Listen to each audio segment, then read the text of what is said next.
ñoo ngi leen di nuyu di leen ziar di leen jaajëfal bu baax yéen ñuy suivre chaîne bi di LTS tey dañu bëgg ñëw waxtaan ak yéen ci mbirum journalistes yi nga xamante ne ñoo ne Sénégal particulièrement ñi nga xamante si ni moom ñëpp xam nañ seen doxalin mooy yàq ak tappale ak naafeq waaye ba léegi boobu dañ lay ñaan bu fekkante ne abonné goo nga abonné te nga activer sa cloche de notification pour nga mën a jot yeneen vidéo en même temps ngay partage vidéo yi di ko like vidéo yi bu baax maa ngi koy sàkku ci yéen ndax muy mën di jàll fu sori dañu bëgg ñëw ci journaliste yi nga xamante ni Sénégal dafa bari ñoo xam ne xaw ma journaliste lañ xaw ma duñu journaliste mais ay caaxaan ak i tappale ci lañ nekk suba guddi bëccëg ngoon heure bu nekk ñoo xamante si ni ak régime lañ àndaloon régime ba daanu ñu continuer bëgg déstabiliser Sénégal il faut ñu arrêter leen teg leen fi ñu leen war a teg ñu convoquer leen laaj leen lii ñu def fan lañ ko teg loolu mooy dëgg ñii waruñ leen bàyyi ñuy toog ak dugg fu nekk ak génn kenn ki di Madiambal Diagne keneen ki ci des di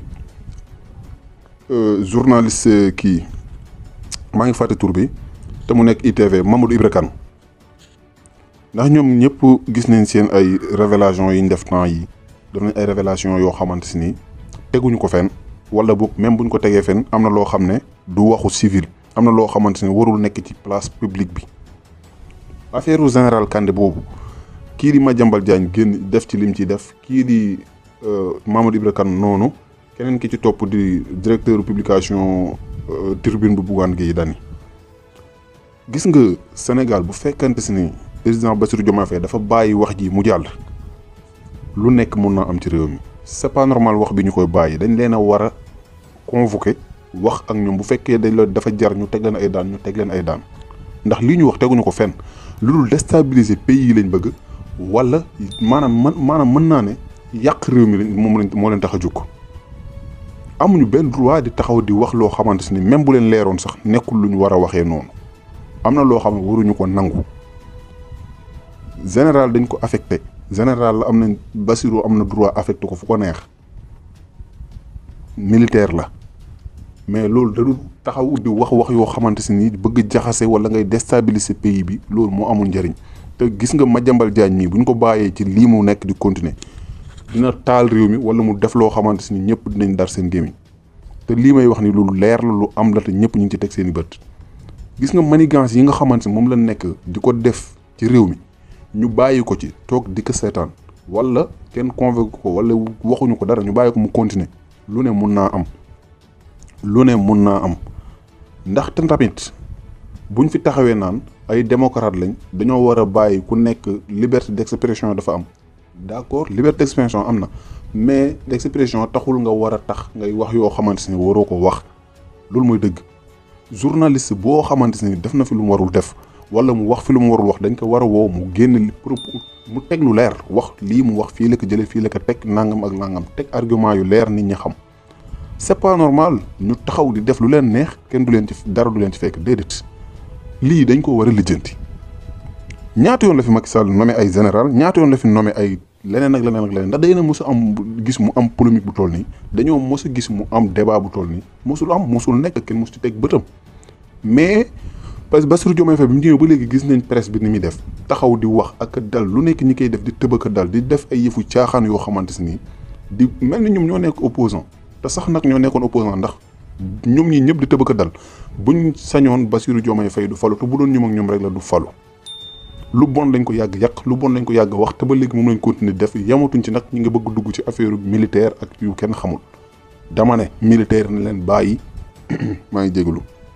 militaire nañ leen bàyyi ñu nekk ci seenu liggéey bu leen kenn dugal ci politique bi am njiitu réew nag bu demee ba yor am réew yorin bu normal bu jaaduwul bu baaxul ak population am di dee boobu am militaire mën na leen réagir mais jamono jii ñu toll amul lenn lu ñu fi war a mën a manigancé di def lu nekk ak i caaxaan ak ay tappale dama ne journaliste yi dañ leen a war a woo Madiambal Diagne dañ ko war a woo ñu convoqué ko laaj ko lii mu wax fan la ko teg Madiambal Diagne dañ ko war a arrêté teg ko ay daan moom ay mbiram sax dina ñëw mais ñëpp xam nañ ne ay tappale ci la yàgg nekk ak i caaxaan ak nangu àllu jàmbur suufu jàmbur et tout ça mais tamit yooyu yëpp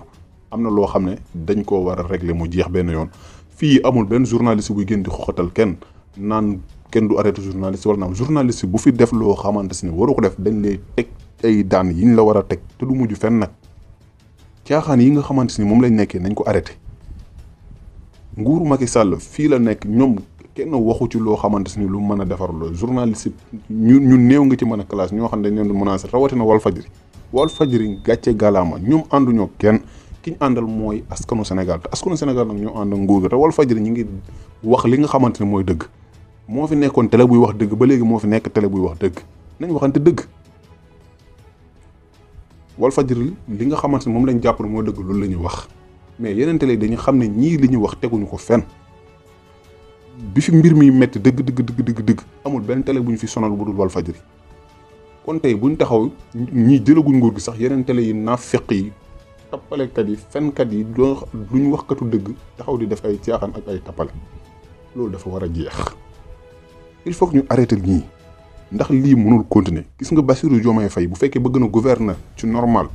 genre wax yi waru ko bàyyi muy jàll warul taxaw di seetaan lii muy am. dëgg la nag lu mu bëgg démocratie am na loo xam ne du démocratie am na loo xamante ni nit waru ko wax am na loo xam ne du waxu public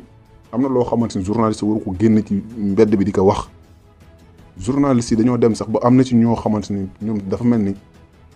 éthique ak déontologie bi ñu leen wax sax ñoom amuñu ko ndax am na ci loo xamante ni kenn waru ko wax surtout affaire militaire dafa xaw a sensible waroo ci dugg ba ci wax yoo xamante ni kenn xamul lan la. général Kandé nag d'accord ba léegi man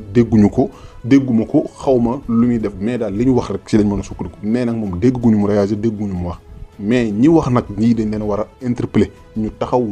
wax lii fan lañ ko jëlee ak fan lañ ko teg ndax nag président Bassirou Diomaye Faye sénégalais ñoo ko fal mu légitime war a gouverner kenn du fi taxaw naan day xajamal li muy gouverner wala nga bëgg jaxase wala nga andi beneen déstabilisation ci biir pays bi mënul ne képp ku ko fi jéem nañ la teg ay daan teg li war a tegu sa kaw ñu teg ko ci kaw mënu leen fi war a nekkee rey nit ñi sàcc tappale wuruj dugg ci lu leen neex ñàq nguur gi bëgg continuer affaire caaxaan ak ay saboté ak yeneen loolu kenn du ko seetaan. ñun ñu fal président Bassirou Diomaye Faye ñooy nekk ci wetam nekk ci côté bépp di ko jàppale lu mu bëgg suba ba ngoon ñu ngi ci ndax ci bëgg askan bi ci la nekk. kon nag yéen ñi nga xamante ci ay tappale ak i caaxaan ak wax lu du dëgg ak naa fekk jël alalu jàmbur ak rey ay nit ngeen fi nekkee woon ngeen xool nu ngeen def mais pas ngeen bëgg taxaw bëgg déstabiliser pays bi mënul ne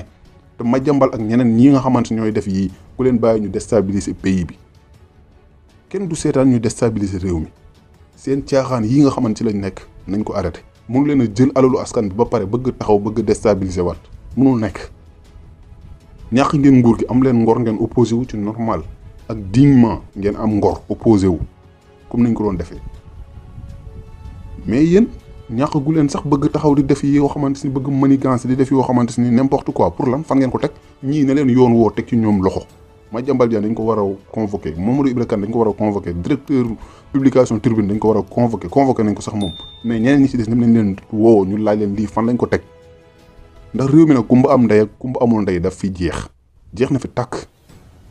ñoom dañoo jàpp ne ba léegi ñoom ñoo ne ci pouvoir ba alors que mbir mi changé na bu fekkee yëgu leen ne changé na ndax mi nag yéen loolu yéen la mais da ngeen xam ne mbir mi changé na réew mi changé na kumba am ndey ak kumba amul ndey jeex na Sénégal jubal ak jubbanti moo fi nekk képp ku tegee ci yoon doo am ak yoon affaire képp koo xamante ne nag wàcc ngaw yoon ñi tegaat la ci yoon muy ku ànd ak pouvoir bi muy ku àndul ak pouvoir bi ñëpp la ñuy yemale duñ doxalee comme ni président Macky Sall doon def di jàpp ni ko neex di def déedéet képp ku fi nekk patriote tamit def loo warul def yoon day teg ci yow loxo loolu mooy dëgg te loolu la ñu woote te loolu la ñuy doxal Ousmane Sonko loolu la woote Bassirou Diomaye Faye loolu la woote te loolu mooy dëgg nit boo bëggee doxal boo bëggee jiite am réew ci jiite bu maandu da ngay boole yemale ñëpp